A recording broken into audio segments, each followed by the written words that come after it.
Så går jeg baglæns. Nu kan jeg ikke ramme ham. Jeg kan godt ramme her. Jo, jeg kan ikke nå på hovedet. Men jeg kan godt stikke.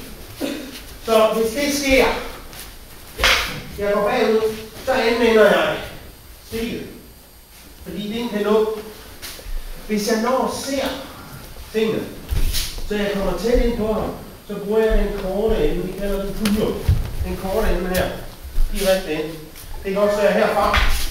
Jeg går ind her og gør skade på hans angrebsarm, eller herover. Det betyder nu, den her har 3 angrebskombinationer. Slaget, det yderste 10 cm. Det der er kraft, det svarer til en pisk. Jeg kan trække den baglæns, eller jeg kan slå igennem. Andet er der stort set ikke. Jeg kan stikke, jeg kan stikke, jeg kan stikke. Jeg kan køre med punjoen, jeg kan køre punjo. Så jeg kan stemple den ind, eller jeg kan hugge den ind. Så nu må jeg gerne køre nøjagtigt det samme herfra.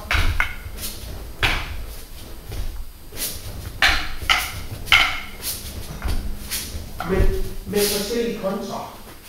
Kontraen er nu anderledes. Go!